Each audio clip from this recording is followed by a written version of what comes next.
ആകയാൽ പുരുഷന്മാർ എല്ലായിടത്തും കോപവും വാഗ്വാദവും വിട്ടകന്ന് വിശുദ്ധ കൈകളെ ഉയർത്തി പ്രാർത്ഥിക്കണം എന്ന് ഞാൻ ആഗ്രഹിക്കുന്നു. ഔവണ്ണം സ്ത്രീകളും യോഗ്യമായ വസ്ത്രം ധരിച്ചു ലജ്ജാശീലത്തോടും സുബോധത്തോടും കൂടെ തങ്ങളെ അലങ്കരിക്കണം. പിന്നിയ തലമുടി, പൊന്ന്, മുത്ത്, വിലയേറിയ വസ്ത്രം എന്നിവ കൊണ്ടല്ല ദൈവഭക്തിയെ സ്വീകരിക്കുന്ന സ്ത്രീകൾക്ക് ഉചിതമാകും വണ്ണം സൽപ്രവൃത്തികൾ കൊണ്ടത്രേ അലങ്കരിക്കേണ്ടത്. സ്ത്രീ മൗനമായിരുന്ന് പൂർണ്ണ അനുസരണത്തോടും കൂടെ പഠിക്കട്ടെ. മൗനമായിരിക്കാൻ അല്ലാതെ ഉപദേശിപ്പാനോ പുരുഷന്റെ മേൽ അധികാരം നടത്തുവാനോ ഞാൻ സ്ത്രീയെ അനുവദിക്കുന്നില്ല.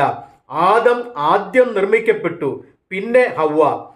ആദം അല്ല, സ്ത്രീ അത്രേ വഞ്ചിക്കപ്പെട്ടു ലംഘനത്തിൽ അകപ്പെട്ടത്. എന്നാൽ വിശ്വാസത്തിലും സ്നേഹത്തിലും വിശുദ്ധീകരണത്തിലും സുബോധത്തോടെ പാർക്കുന്നു എങ്കിൽ അവൾ മക്കളെ പ്രസവിച്ച് രക്ഷ പ്രാപിക്കും. തീമോഥെയോസിന്റെ 1-ാം ലേഖനം 2-ാം അധ്യായം 8 മുതൽ 15 വരെയുള്ള വാക്യങ്ങൾ. പുരുഷന്മാർ വാഗ്വാദവും കോപവും വിട്ടകന്ന് വിശ്വാസത്തോടെ ദൈവത്തോട് പ്രാർത്ഥിച്ച് അനുഗ്രഹിക്കപ്പെടുവാൻ ദൈവം നിങ്ങളെ സഹായിക്കട്ടെ. ആമേൻ.